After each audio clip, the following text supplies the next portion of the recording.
I'm more obliged to you than I can say, but I'm bound to make things clear. I'm an innocent man, but I'm wanted by the police. I've got to tell you this, and I won't be surprised if you kick me out. That's all right. Don't let that interfere with your appetite. We can talk about these things after dinner.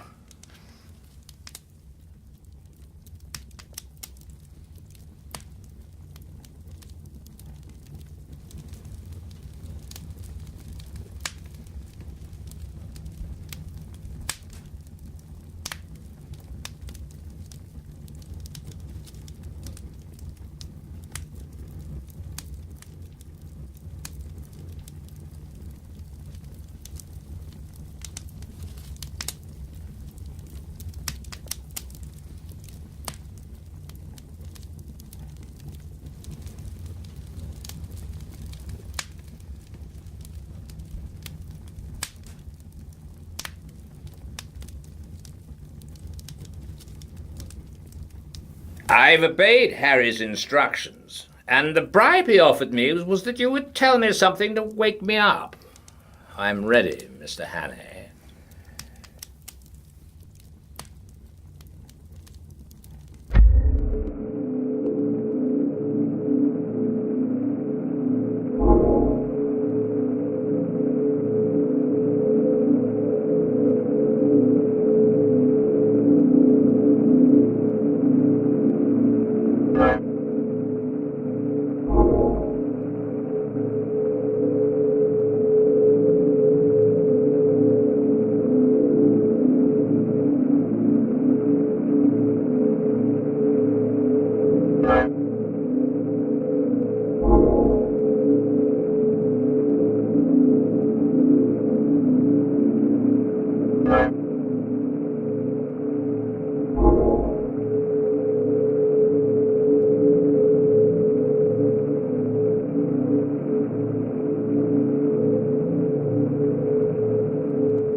You may dismiss the police from your mind.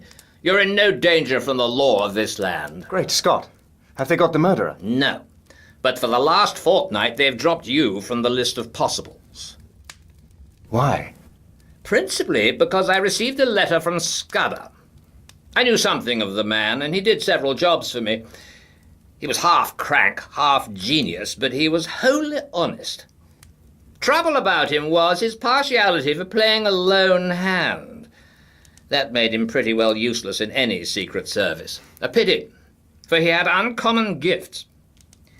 I think he was the bravest man in the world, for he was always shivering with fright, and yet nothing would choke him off. I had a letter from him on the 31st of May. But he had been dead a week by then.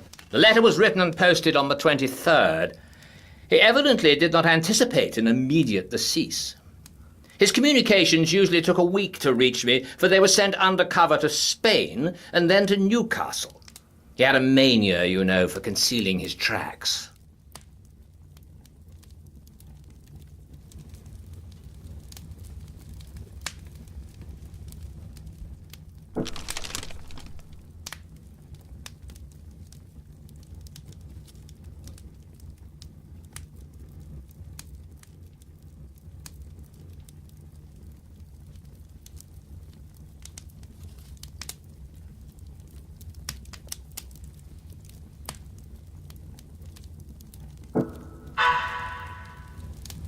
I think his object was to clear you if anything happened. But when I got it, I went to Scotland Yard, went over the details of the inquest, and concluded that you were the friend. We made inquiries about you, Mr. Hannay, and found you were respectable.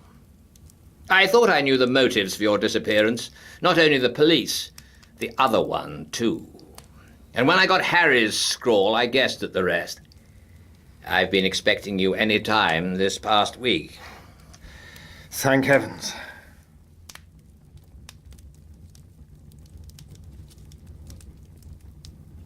Now, Let us have the little notebook.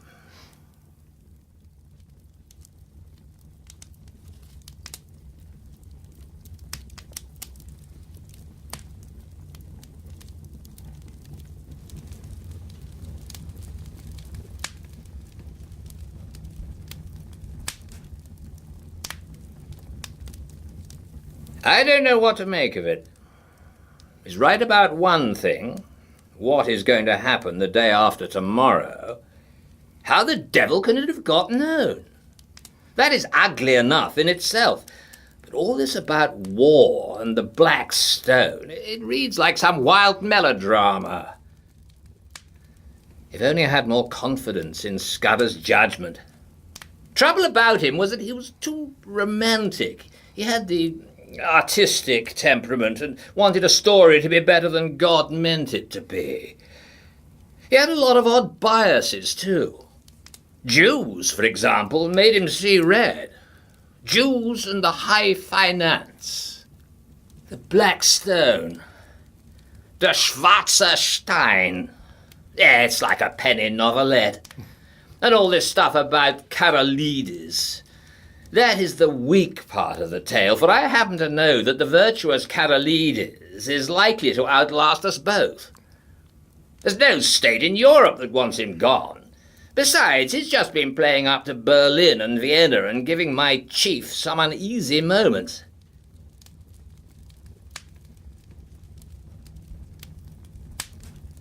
No. Scudder's gone off the track there. Frankly, Hannay, I don't believe that part of his story. There's some nasty business afoot, and he found out too much and lost his life over it. But I'm ready to take my oath that it's ordinary spy work. A certain great European power makes a hobby of her spy system, and her methods are not too particular. Since she pays by piecework, her blackguards are not likely to stick at a murder or two.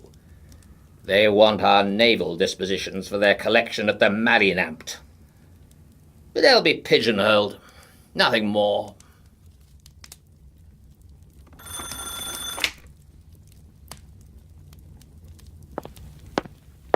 There's a trunk call from London, Sir Walter. It's Mr. Reith, and he wants to speak to you personally.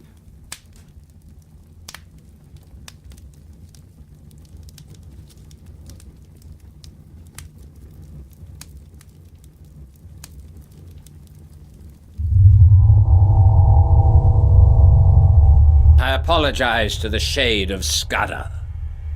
Karolides was shot dead this evening at a few minutes after 7.